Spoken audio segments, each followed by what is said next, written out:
Have you ever had anybody steal from you? If you did, punch him in the face. No. That's how you feel. I get it. I've had somebody steal from me. And if you're watching this and you've had it and you haven't done these steps, I get it. I know the emotional toll of when you have somebody that you trust that's working for you and you're paying them and they steal from you. It's like taking your wallet out of the back of your pocket. You love them. You feel like you're giving everything to them and they steal from you. Hey, this is where we got to go at it. That feeling of punching in the face, internalize it and do these things, all right? So first, we got to understand the facts. So emotions come hot and heavy when somebody does something like this to you because it feels personal.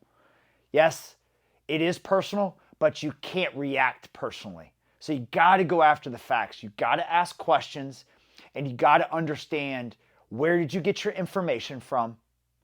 How can they prove that happened? And make sure you have the facts of what's going on so you can make an educated decision and not an emotional decision.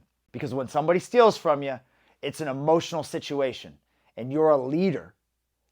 Your job is not to get emotional. It's to be based on facts. Okay? Number one thing, you got to look at facts and you got to stay unemotional.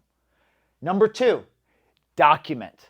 So when you're going through all of these things, whatever it was that was stolen, get the high level understanding of who saw it, what it was the value, when did it happen, was it recorded, did somebody see it, is it hearsay, all of those things, and document it, all right? The documentation is the key here because there's going to be a point in time that you're going to have to sit down with that person and show the proof of the facts, okay? So, and if you just come in and you talk through it, that's just hearsay. But if you actually have the documentation, it's going to help you in the long run. And then you go and you confront privately.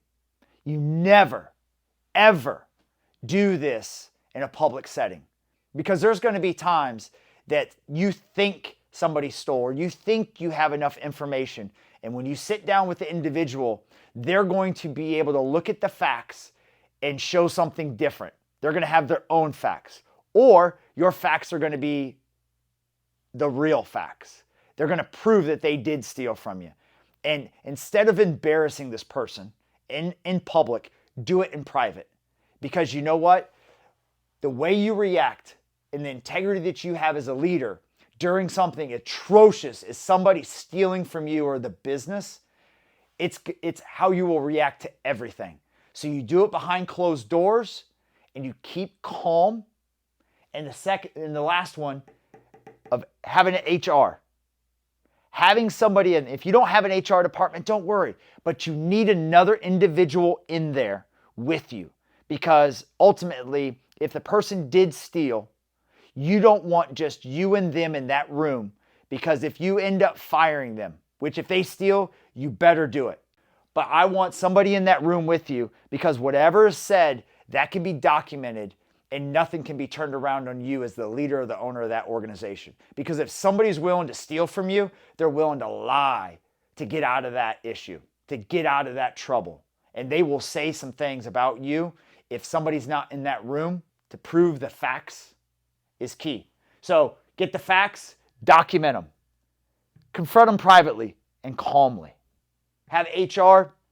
And the last one. This is one that so many people forget because they're either embarrassed, they're so pissed off, but you now know if you have an office of 20 or an office of 20,000, there are going to be a select few individuals that know that that person is no longer in the organization. And you don't have to go out and tell them what happened, that they stole something. All you have to do is reinforce your values. Who are the values? How do we do what we do here? How do we act? How do we show up? What kind of human being are we? Not just coming to work, but what are the values? And that person that stole does not fit your values. You don't have to state that, but restating your values after an incident like this reinforces the fact that the values are what drive this business. And the people that have those values have a right to be here. And the ones that don't live those values can find the door.